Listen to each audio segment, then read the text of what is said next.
My name is Nicole Lowen. I'm a state representative for District 7, and I chair our Committee on Energy and Environmental Protection in the State House. I've been in office since 2012 and, working on energy and environmental issues the whole time.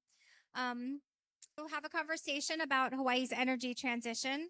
Hawaii's made a bold commitment to achieve 100% renewable energy by 2045, not just because of climate change, but because we're the most oil-dependent state, and that has real impacts on cost, on reliability, and our resilience and security as an island state.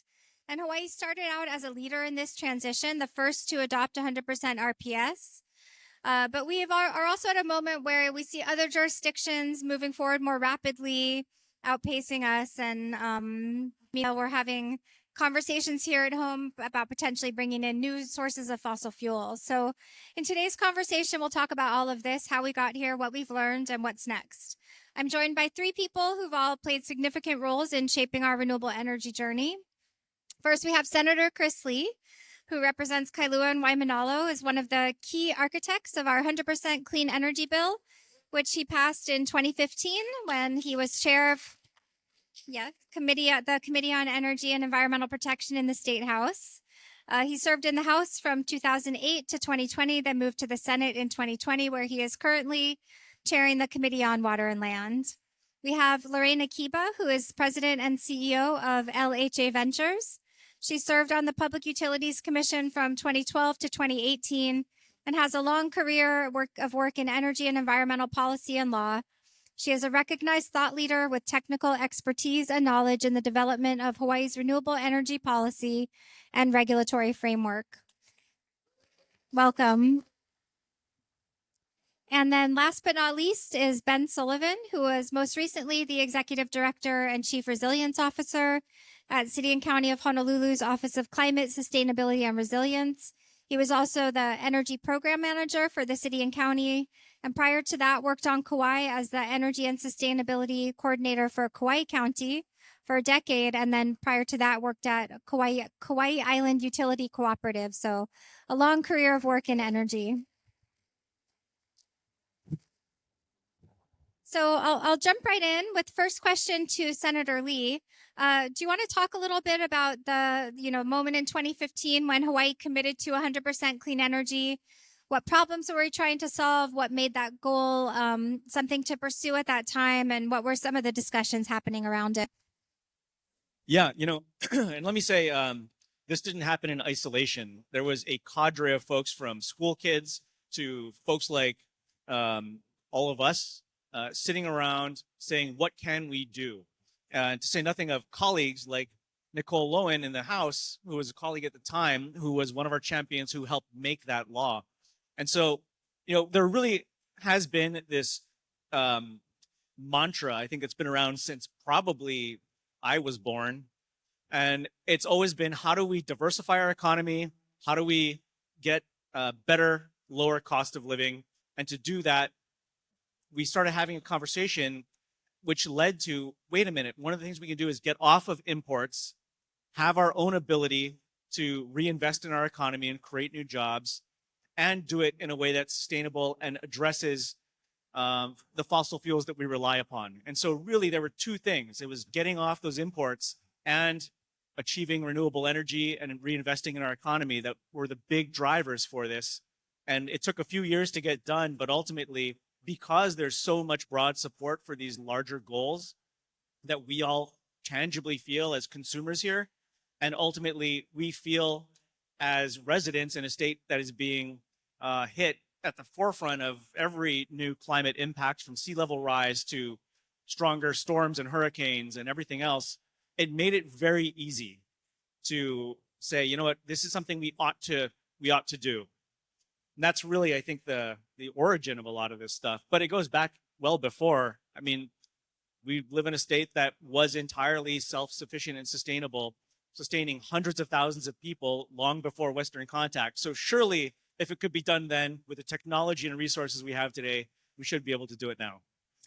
Thank you. And then Lorraine, you were serving at the PUC at the time that the 100% clean energy legislation was passed. So from a regulatory perspective, what had to change to make that actionable, and what were some of the challenges, and how do you view this transition? Right. I think that's always the key question. How do we actually get it done? What are the action steps? It's great because progressive leaders like Senator Lee and yourself, right, set the policy, establish the empowerment, so to speak. But how do you actually get it done? And I think that's an important part of what the legislature did, was to designate the PUC as the authority to implement, to hold the utilities accountable for meeting the milestones set by the legislature, to hit targets at certain times so that we could get to 100% by 2045, and to be able, in a way, provide the carrots with respect to incentive mechanisms, cost recovery, where it mattered, and to also provide the sticks when the utility does not comply, or if they're behind, or they're not doing what they need to do in terms of grid planning and resource allocation, and actually providing incentives for customers behind the meter to be part of that journey and accomplishing renewable energy. Because it's not just for Oahu. We have so many customers that have rooftop PV and what we call distributed energy resources, if you hear that term. But rooftop PV, EVs, behind the meter energy storage, and a basic thing we're going to talk about later, energy efficiency. But it took a strong regulatory framework. It took commissioners to have the ability, because the legislature gave us that ability and the authority to enforce and to monitor and to assist and facilitate. And I'm proud to say that when I was on the commission, 2012 to 2018, I had great colleagues, Chair Mina Morita, who came from the House Energy. She previously chaired the House Energy Committee. I had a wonderful colleague, retired electricity utility executive from Michigan, Michael Champley, from DTE in Michigan. He brought the technical knowledge, and then myself as the environmental energy lawyer. So we were able to, as a commission, provide guidance, enforce what the legislature wanted, and to have accountability, and to involve customers and hear from stakeholders like everyone here today, so that we could improve the process. But it is important. And I think a lot of things have come through the journey. So I'm very proud of that, with stakeholders from all islands, and folks like Ben, who are there as well in the community, leading from the local level. Yep, that's a good segue, because next question for Ben. You've been part of this transition, from the very beginning, even before the 100% RPS, when we had, some smaller goals in state law. You've been involved in energy. So do you want to summarize our progress to date on achieving these goals and where we are today? And I would be happy to. Yeah. I mean, I think there's so many people doing such great work in Hawaii, and we've had these phases where we've run into these critical moments. One of the ones that I remember so well when I was working on Kauai was in 2007, when oil hit $147 a barrel. And I was very involved in the energy sector there with my friend Joanne Yukimura, and part of a group called Apollo Kauai. And we actually heard from people who had businesses who said, I'm shutting down my business because I literally cannot afford to keep the lights on. I can't afford my electric bill. And that was like a really shocking thing. We understood we needed to get away from the volatility of fossil fuels. We understood that kind of a corporate framework is about putting the liability onto the public, and about saying we're going to guarantee a collection of revenue. And we knew that we had this wonderful gift in KIUC, a utility cooperative, the only one in the state. And so we really worked hard to move in that direction, and we had a commitment there. And I think one of the interesting things I will say about our progress throughout the state is all the islands have had this tremendous diversity of solutions, right? We look at Hawaii Island, and they've been leaders with geothermal. We look at the early days on Maui, and they were always the leaders, actually with investment from Japan, of all places, very interestingly. They were leaders in electric vehicles. And then Kauai has been a leader in solar, and Oahu has really been carrying the weight of so many of the challenges, because you have so many people and such a large amount of the load, and you have the legislature working so hard on establishing policy. So I see the progress as tremendous. I see a key to it being diversity, and obviously recognizing today that we sit at about 37% statewide for renewable energy with a good amount of diversity, but some real obvious winners, utility solar being one, that really helps people to have more affordable energy. Yeah, absolutely. And we'll come back to that more later. I guess for Chris, do you want to add anything about Hawaii's progress to date? What have been some challenges? Where have we excelled? Yeah, like Ben had mentioned, there's some real bright spots. And I think first and foremost, we look around and it's a very different picture today when you just drive down your average street where nearly half the homes, single family homes in Hawaii have rooftop solar, which is saving money like you could not believe. The challenge is we still face a lot of cost, obviously. We all feel our electric bills are high, and that's driven by our continued reliance on the imports that we're still dependent on, and especially now when you see prices spike because of Iran and any number of global conflicts and disruptions to supply chains. What lessons we have learned already tell us is we got to double down. You got to be more localized, and we got to be able to invest in the new technologies that are going to ultimately allow us to get off of that addiction that we have that is costly and move toward very stable, cheap future power. So we're making progress, but we're at a point where, and especially around the world, we're seeing a lot of volatility. And so the question is, what do we do about it? Great. And then talking about new technologies and innovative programs, Lorraine, as a former commissioner, the PUC is in charge of, sort of authorizing a lot of these policies. And Hawaii has been an innovator in many ways on, things like demand response and energy efficiency. So do you want to talk about? Yeah, definitely. And I think in many ways, Hawaii has been leading. And when I was a commissioner in my term, 2012 to 2018, the innovations that we actually demonstrated here, that it was doable, people would shake their head. I remember Kauai was the first to explore energy storage on a major level. Hawaiian Electric was, with some incentives, able to help behind the meter storage so that rooftop PV and customers who could afford to have energy storage on their homes and have more resilience and reliability and help the grid. So we've been able to do that. And then energy efficiency programs, because people forget we don't need to keep building power plants if we can manage our energy. And that involves customers like all of you at this, Sustainability Expo. Customers have a role to play. Whether you're a large commercial customer or a small residential customer, demand side management is very key. And in fact, in 2014, as the PUC, we issued what was called, it was a landmark white paper.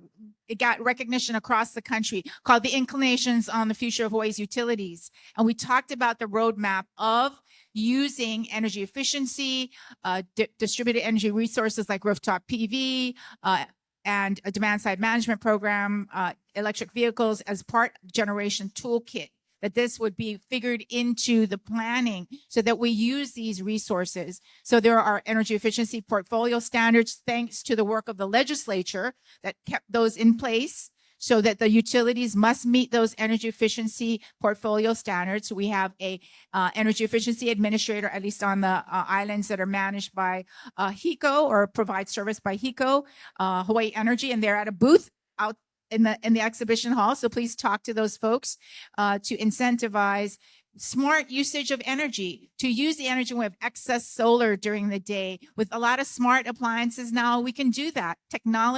Enable technology to help us. And I think that is a key thing that gets overlooked, is the role of customers in this journey to get to 100% renewable energy, the role of customers to manage energy cost effectively, to help keep energy affordable. We can do that. We have new AI tools, smart thermostats, your smart appliances. I think Sean did a good job of doing the history of that as a prelude to this panel, but it's all there. Let's use the toolkit, everybody. Let's get off our, okoles and work together.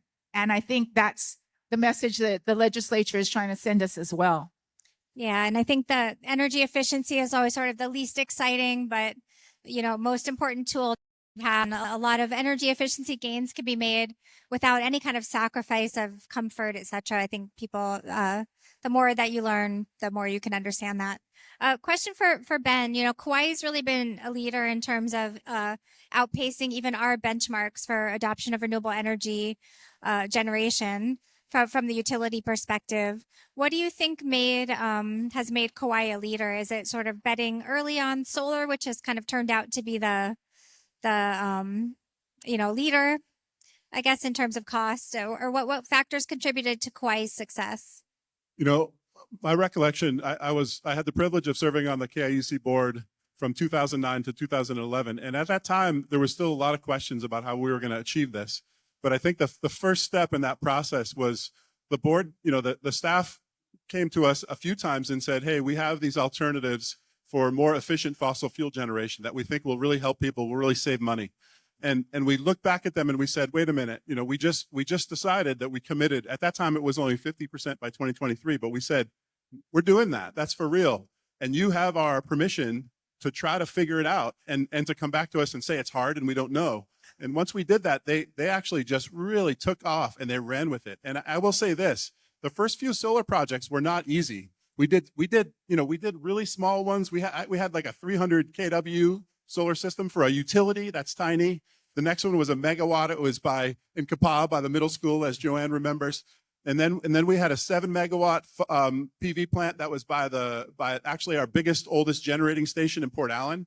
And I will tell you, that was not cheaper than oil at the time. It was right around the same price. But what happened over time is two things. One is our team got better. The engineers got better and better at figuring it out. There was many pieces they figured out. They figured out grid forming inverters. They figured out synchronous condensers. They figured out how to navigate these deals with developers. And the other thing that happened is developers knew that they wanted to do solar projects. So when you went to Kauai and you went to propose and compete for the best, to give the best price possible to the utility, you knew they wanted to execute a project with you, and they were going to do it as quickly and efficiently as possible. And the result is, I think, really, really clear. KUC today is over 50% renewable energy. They have the lowest rates in the entire state, and they're going to be 90% within like 2 years based on projects they've already signed. So what they've learned is we don't need a lot of fossil fuels to run the grid. We just need a small fraction of fuel. We don't need 30, 40%. We need maybe 10%. And maybe that could be biodiesel, maybe that can be something else. And honestly, whatever that fuel is, it really doesn't matter because it's such a small piece. It's an important piece of storage for when it's rainy for a long time or when we don't have any wind. But it's just a small fraction of what we need with the solar and the batteries, and not on Kauai, but on the other islands, the wind power and the other things like that. So I think it's amazing. It's, they're to be lauded for their progress. They've done tremendous work, as has the community in working with them. So I feel really lucky to have been involved in that. Yeah, I was just reading something yesterday that all of global energy demand growth was met by renewables last year in 2025. 75% of that was solar, which overtook wind for the first time. And then in addition to that, I think batteries grew the biggest amount, and the cost of batteries came down 45%, which is crazy. So it's just starting to seem like a lot of things that for a long time people said were impossible actually might be not impossible. So it opens up a whole future of possibilities, which is a good segue to a question for Senator Lee. We hear a lot, whether it's true or not, or what the impression a lot of people have when we talking about renewable energy is that there's a trade-off between renewables and affordability, and a trade-off between renewables and reliability, right? We hear, well, solar's great, but we don't have it when the sun doesn't shine or the wind's not blowing for wind. So how would you respond to those concerns? And why do you think that idea that there's this trade-off is so persistent, sometimes even in the face of evidence to the contrary? Yeah, that's great. And let me ask just a quick poll of the audience, show of hands. How many folks have an electric bill that they feel is too high? Okay, most folks. How many folks have had a blackout in the last year? Just about everybody. Okay, so these two things, I think, drive a lot of the frustration that we all feel. And when we think about it and we hear about it, often it's said, well, we could put on more renewables on the grid, but it's going to lead to more instability, and you're going to have more of these same problems that we're higher costs and more unreliability. But the truth is actually just the opposite. And this isn't just some hypothetical. This has been proven out not only here in Hawaii, but in places, well, pretty much everywhere. And we're at a point where technology has evolved and is continuing to evolve so fast that the price of solar panels, for example, from about 15 years ago has dropped well over 90%. The cost of battery storage has dropped about the same. We're seeing EVs drop in price considerably from where they used to be. There's a whole bunch of models out there that are essentially at price parity with your typical gas car.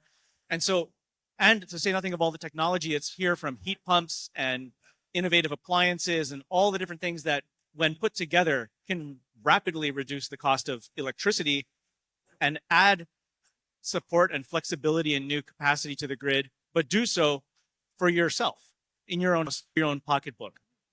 The other thing that we're seeing is the question of reliability that you had mentioned. Even here in Hawaii, where, like Ben had mentioned, due to a lot of the work Ben and the PUC have done, KIUC has a much higher percentage of renewables it relies upon, as we've heard, and they have a higher reliability than the other islands throughout the state. And this is true not just there, but in massive grids and small grids and grids all over the place around the world.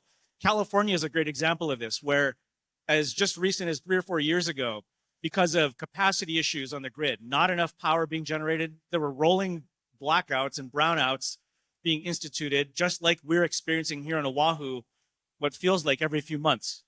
What California did was take advantage of newer, cheaper technology, invested in a ton of battery storage that got put on the grid. And today, and really for the last few years, they've had 0 blackouts as a result of capacity issues. This is the kind of stuff that we should be looking at and taking advantage of here. New, cheaper technology, not only the old lithium ion types of batteries, but newer, cheaper sodium and other energy mixes, which are far cheaper than, and continue to become cheaper by the year as those technologies scale, than anything before. And what's really exciting about that is you're seeing places like other states, Minnesota, a number of others, where you're taking advantage of policy to say, we're going to do this. We're going to make these investments because they're proven everywhere. And especially here in an island situation, having long duration storage that's like 100 hours, like multiple days plus, you can have way more flexibility to deal with really any kind of situation that comes at you. And when you need it, when there's 40 days of rain or storms or what have you, you still have backup generation on the grid, more traditional generation that can step in those moments. But the idea is you want to maximize as much as possible, like 99.9% of the time, the cheapest form of power generation and distribution that you have, which it is renewables. And so that's kind of the catch, right? When you talk about what is actually cheaper, we already know that it's proven. And what's more reliable, especially when you have a history of centralized power generation, like our old coal plant and others that continue to trip offline, versus having distributed power generation that is much more reliable and much more flexible. The answer is clear. So thank you for that. Yeah, there's a lot there. I guess another question that's interesting to think about, because we still feel like our power bills are too high. Nobody likes to pay bills of any kind, really. But from a regulatory, perspective, as large part of that cost is still tied to the cost of imported fuel. Yes. And what do you think that electricity costs would look like if we hadn't started making this transition? Yeah, I think it would be worse. I mean, let's all be real here. You look at what's happening on the mainland, you look at just the gasoline prices if you still have a, combustion engine car, right? Thankfully in Hawaii, because of gas prices back in the early 2000s, we have the highest adoption of EVs per capita. Congratulate yourselves as being smart consumers, right? People realize, why should I pay that, gas price at the pump when I can get an EV? And if I've got solar, I've got community public charging, I can, actually cut my transportation costs. So it is really key that volatility of oil and fossil fuel, and with geopolitics being the way it is, with more conflicts in the current administration, at the federal level, I think it is very important that we be prudent as a state. We have an ability, we have energy independence, we can make decisions for our state. And as regulators, we have to make sure that all those pieces fit. So it's like, what does the utility have to do? What do the policies have to do? What the, like, things like time of use rates that can incent customers and incent the utility to work together so that you use the load when it's cheapest. You create incentives so that people can, with timers and smartphones now, you can tell your air conditioner when to turn on. Turn on during the day at peak day instead of trying to turn it on at night when you come home and the house has been hot all day or your apartment's been hot all day. Or put your washer on timer.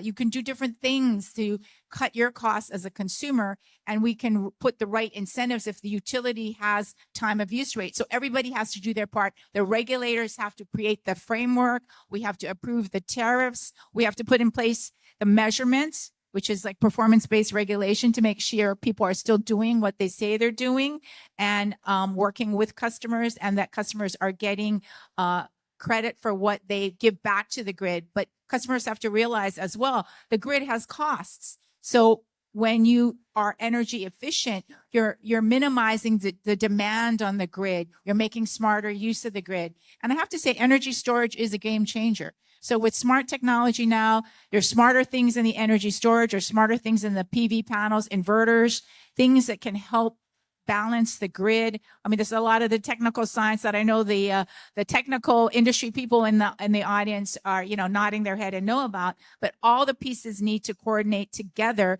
And I think we are doing that in Hawaii, so that we have actually, with renewables and technology tools and energy storage, we can actually be more resilient.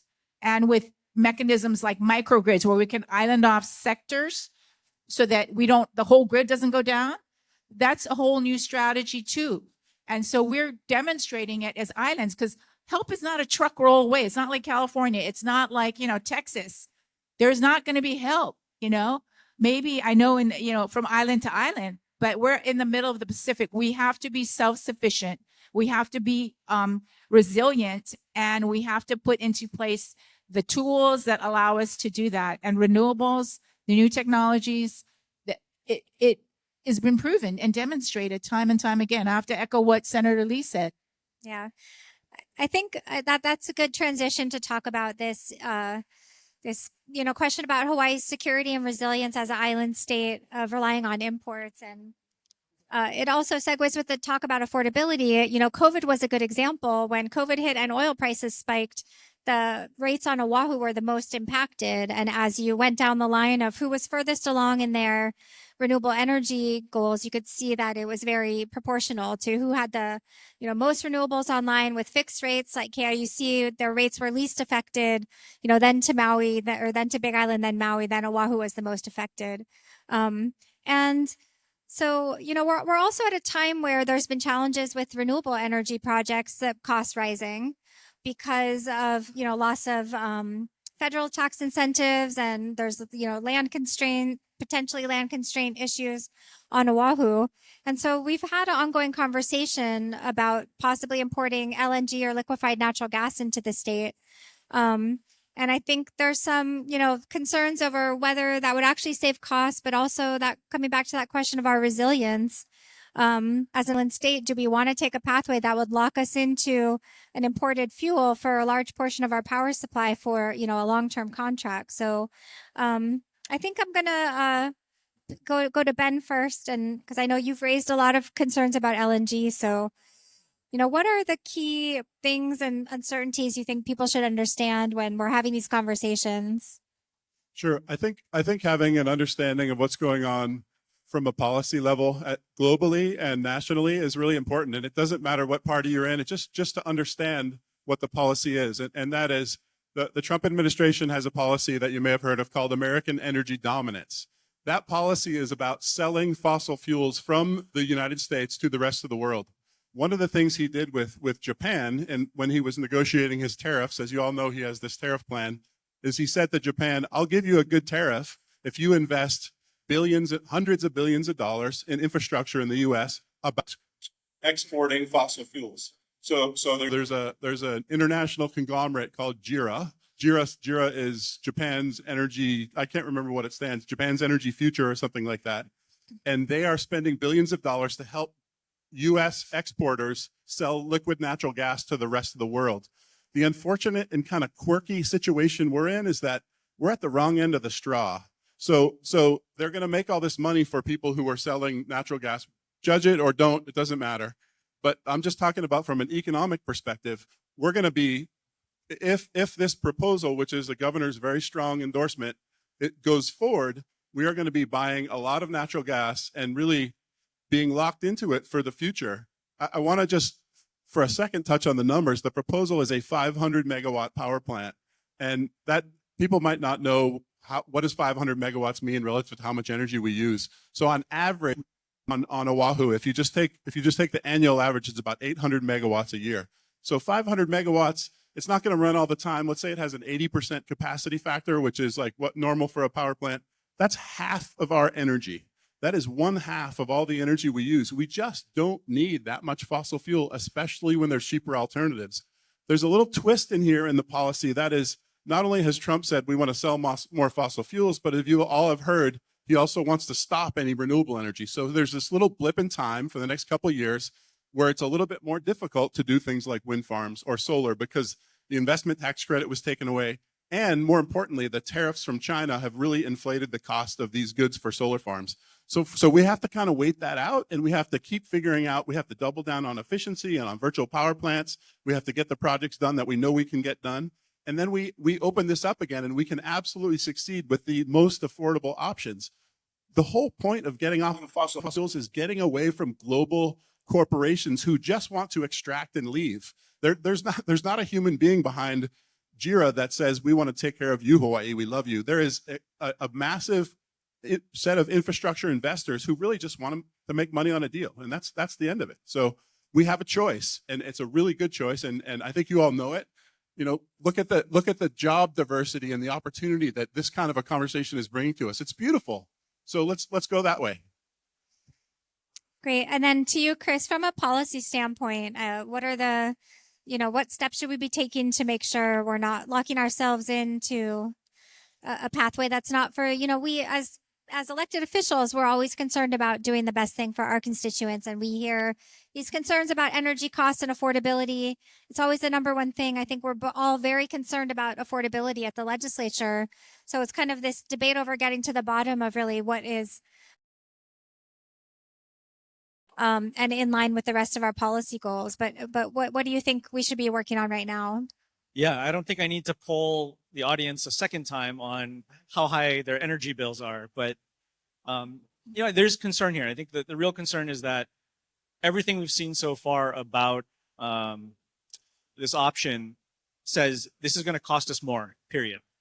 And not only cost us more today, but cost us more over decades, and ultimately cost our next generation tens of billions of dollars more than we need to pay. If you go back and read from a policy perspective what the state had committed itself to at the time, you actually read what the legislature had said.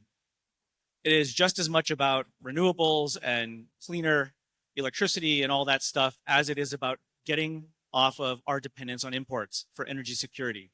And so number one, there's a concern that we're just swapping out our dependence on oil for a dependence on something else that we're going to be reliant upon importing and spending billions of dollars to do that for decades to come, regardless of what it is. Could be the cleanest stuff on earth. Doesn't really matter. The second challenge is cost, as we had said, because that lock-in commitment, in order to have a investment of billions of dollars in infrastructure that you would need to do something like this, as Ben had alluded to, right? We're not a charity case here. People aren't just giving us money for the sake of giving us money. There's going to be an extraction and a return on that investment. And guess who's going to pay for all that, right? All of us. That's all of us on our electric bills for decades to come. And so if we make the wrong choice today and lock ourselves into whatever that cost is, we're going to be paying for it. Our kids are going to be paying for it. And there's no way out of that. And that's a concern, not only because right now we already have technology that we've all been seeing and talking about, hearing about, and is right here in this room with us, that is significantly cheaper, but we're seeing the cost declines continue for technology as innovation continues. You know, even with Ben and Lorraine, I think, had talked about the federal tax credits being pulled back for renewables. Even with that loss of the federal tax credit, you're seeing prices for this kind of technology continue to decline faster than those tax credits. The loss of those tax credits can be felt in many cases. And with new battery technology, with new continued solar and other renewables available, within a few years' time, we're already seeing a whole new ecosystem of technology that can answer these same challenges that we face on reliability and cost and everything else way, way, way cheaper than anything that we've seen before, and certainly cheaper than what's in the proposals that we've seen so far. And as Ben had alluded to, you know, to lock in an investment that basically provides half of all the power out there based on a fixed cost investment where you're not only paying for the infrastructure, but then the actual fuel itself is volatile and costly. And as we're feeling right now, only going up is just kind of madness. I don't know why anyone would do that. And I realize, you know, I could go on for hours about this, but suffice it to say that the real challenge is when you invest in renewables, you're investing in a fixed cost project. We don't pay for wind, we don't pay for sun, we don't pay for geothermal as an ongoing cost. But the cost of fossil fuels, as we all know, is volatile and uncertain, and that's the challenge. Nobody can guarantee us what those costs are going to be, even if they sound good today. Tomorrow, it could be a disaster, as experiences already here in Hawaii and as other states who've made this same commitment or something very similar have experienced already. Yeah. I mean, also these typical gas contracts would be locked into like a volumetric commitment, meaning you're agreeing to offtake a certain amount of fuel, whether you need it or not. And, you know, no one's denying that would be the structure of this contract if it moved forward. I think that's we know that to be true. And so that would mean that it could also offset, opportunities to develop more renewables and be actually displacing renewable fuels, which is being claimed that won't happen. But I guess I have questions. So I guess, Lorraine, for you from a regulatory perspective, a lot of claims have been made about this LNG proposal potentially saving money for customers. And of course, that is, across the board, people's number one concern are costs. But right now, there's really nothing on paper. We're not really certain if those statements are true. And a lot of the analysis has been questioned, and there's a lot of countervailing analysis that shows that renewable energy is cheaper, although not without challenges also in its path forward. So from a regulatory perspective, what kind of things should commissioners be looking at? What kind of questions should commissioners be asking if a proposal actually comes to the PUC on this? I think I want to make sure people understand that the Public Utilities Commission, the three commissioners, they serve kind of like administrative law judges. They have to look at the evidence, the facts that come before them in a docketed proceeding. It's almost like an informal hearing. It can be very formal and it can also be very contested, but there will be parties that will be participating, and there will be information and evidence put before it. And so hopefully, Representative, the studies, the feedback, the opinions of the community, the perspectives of the utilities, the developers, that will all come before the regulators for decision making. And so that input and being involved in that process is very important. But from a regulatory perspective, I know the regulators have certain laws and administrative rules they comply with. And what they're looking at and what we looked at when we had to face similar issues was, with respect to affordability, is it cost effective in the long term? Are there unintended consequences that may not be apparent, and ask the questions as to what those may be or how they've been looked at? Will it be used and useful for the duration of the projected value of the project? These are all criteria that we apply to everything, whether it's a solar project, wind project, microgrid project, large-scale utility solar project, or a virtual power plant project. This criteria has to be applied objectively. There has to be robust dialogue, and there has to be a wealth of information so that the regulators can decide. But those are going to be the criteria. Let me just say one more thing too. I think, we forget we have a gas utility here in Hawaii, Hawaii Gas, and the team there. I know Julie Yunker, who used to be from the Hawaii State Energy Office. Sustainability is a priority for them, and they have been exploring.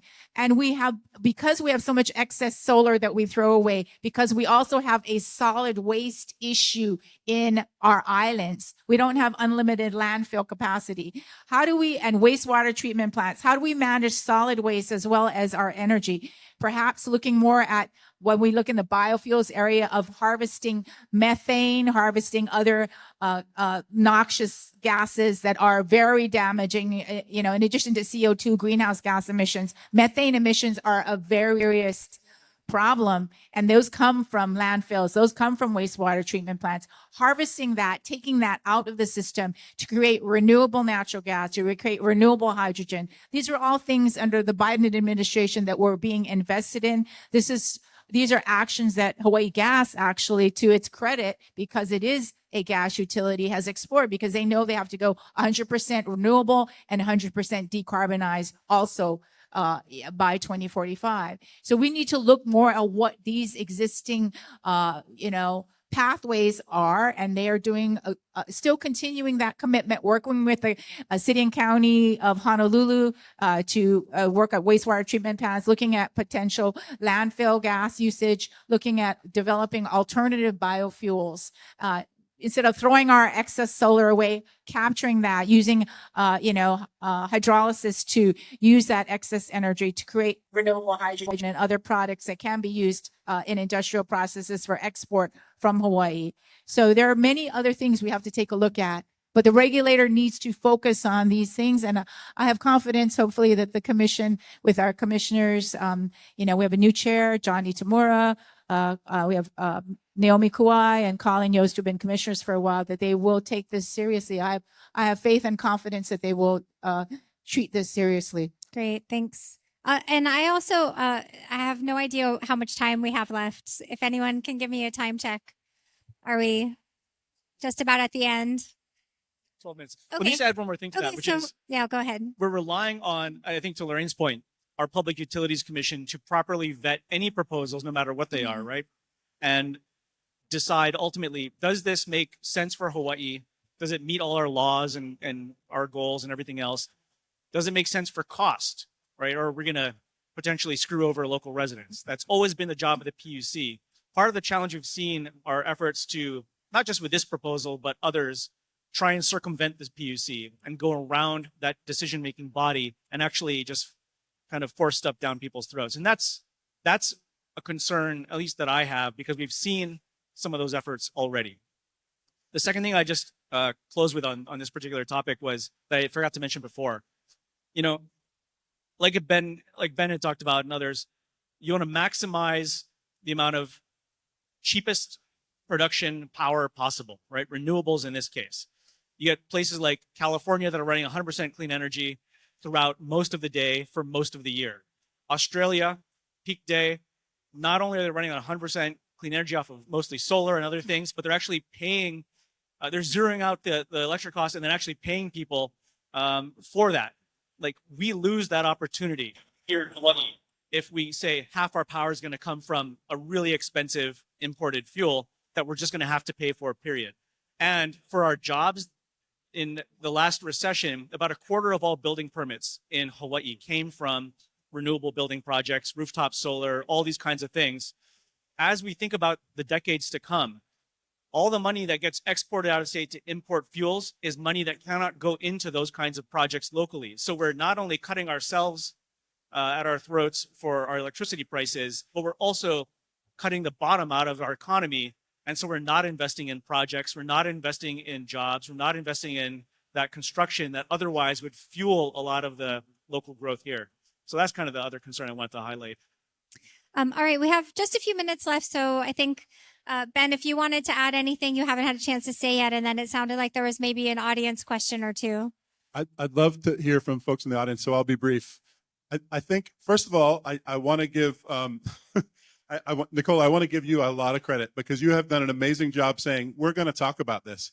there has been, in my perception has been, there's been a desire to just kind of move this forward. There's this massive coalition of folks who really aren't in the energy space and don't necessarily have a lot of expertise in it, who have put their logos on this thing as if it was a NASCAR race.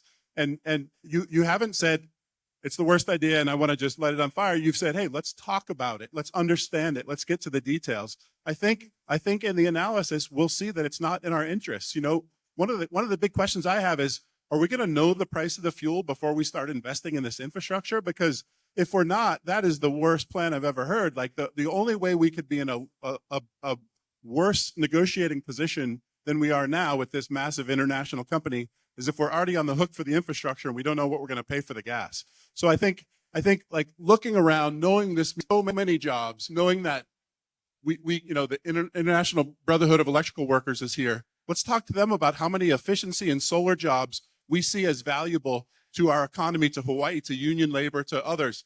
Let's have all these conversations about how great this is, and continue to push forward and successfully stay on the path that we set in 2015 with your leadership. Yeah, and I'll just comment, thank you for that. And I think there's been a lot of fear of speaking up because of potential consequences, because there's a lot of powerful voices pushing this forward and the narrative that this will save money. And of course, that sounds good to everyone. But at some point, yeah, I think there's a time when you have to start asking questions. And we had our informational briefing in the House, and we had someone there, Professor Gary Dirks, who was formerly the VP of BP, British Petroleum, for the Asia region, and I feel like somewhat just aghast from his perspective and his experience in the industry at what was happening here. And he just said, he's dealt with JIRA in his business dealings, and they are, they're going to bring their best and their brightest to the table. And, kind of came away with this impression like Hawaii needs to be very careful.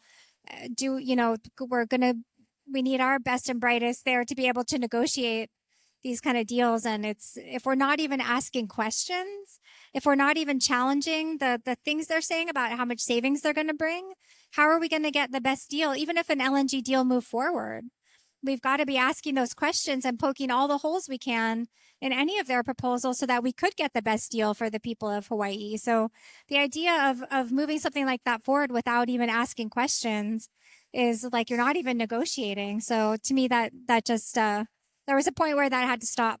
So sorry, I think we had one audience, two questions, and then we'll call it a day. Thank you. First of all, thank you to each of you for your leadership roles that you've played over the years. We need leaders like you. My question is, with respect to the JERA proposal, part of its compelling pull is because there seems to be a vacuum of an alternative plan to make the transition. And if we're at 37% and we have to hit 100% in 2045, how are we going to do that? And when you have a proposal like JERA, you could compare it to an alternative plan that shows it's cheaper, faster, better long-term consequences. And my concern is there's no really compelling alternative plan. I'll take this first, then maybe Chris has something to add, but I think that there are alternative plans. I think the narrative that there's not an alternative plan has been put out there very actively, but there are alternative plans that involve pushing forward on faster adoption of renewables. Under HECO's integrated grid plan, that is the lowest cost path forward. By their own analysis, it's not without some of its challenges. And as Ben pointed out, we are kind of a hiccup moment where the cost of renewables are higher, and that makes the cost comparisons, look a little more leveled out. But that plan does exist. It's not without challenges. But if we saw as much positive talk about it from the same corners that are talking so positively about LNG, I think that we could also help facilitate that pathway somewhat. But that analysis has been done. That pathway does exist. So I would, I guess, challenge the assumption. Yeah, I'll just say the plan that has been used to justify the JIRA proposal, comparison of replacing our dependence on imported oil with some other fuel. And at no point in that analysis was the actual most likely path considered, which is what pretty much everywhere else around the world is doing, which is high penetration renewables, storage, all these more flexible, innovative tech. The last thing I'd say about it is, the question isn't how do we solve for our 2045 today? And this is what we went through in a whole debate when we passed the law that said we want to get to 2045 and clean energy in the first place.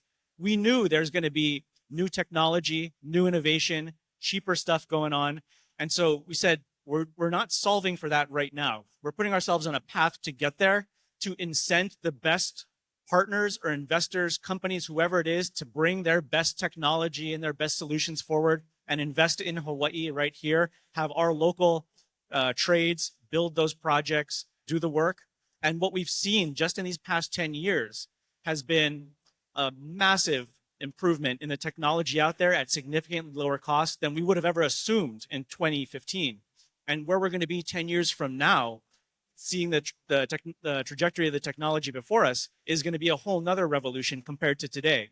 So we don't need to have a plan that says we're solving for 2045 right now. The question is, how do we reduce the risk of making the wrong choice in those years and investing something that locks us into a price that is inevitably going to be far higher and more expensive than the continued growth of technology and innovation otherwise would allow for. Yeah. And sorry, give politicians microphones. It's hard to pry it out of our hands, but I'm going to add to that. I mean, that analysis that Senator Lee referred to, the initial comparison was to HECO's preferred plan. So let's not give HECO a path, because HECO, could be doubling down harder on renewables as well.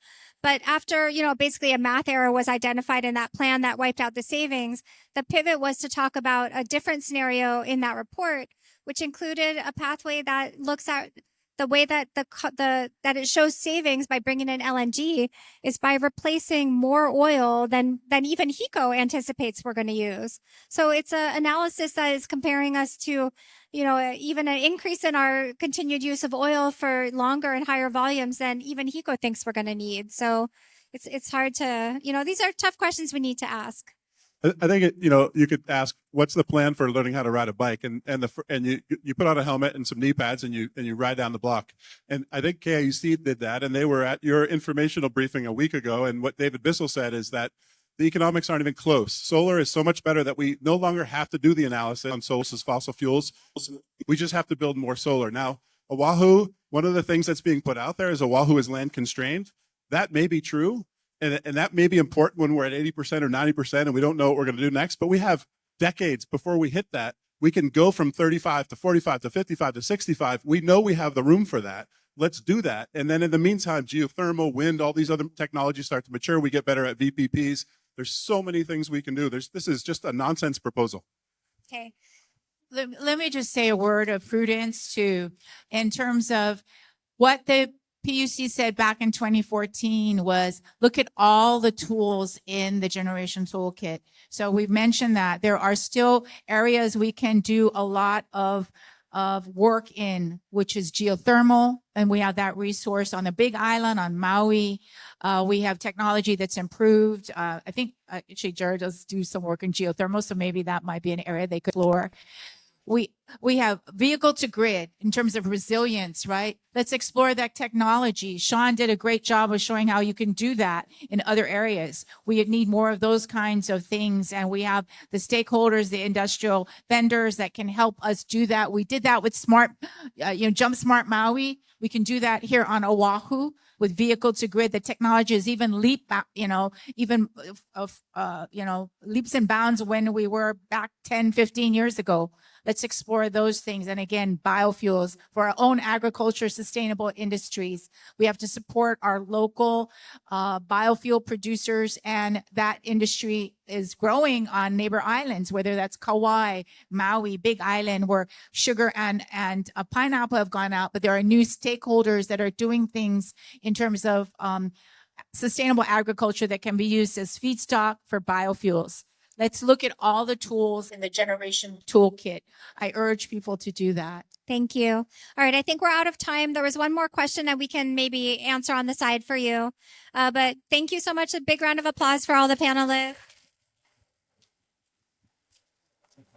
Thanks for having us.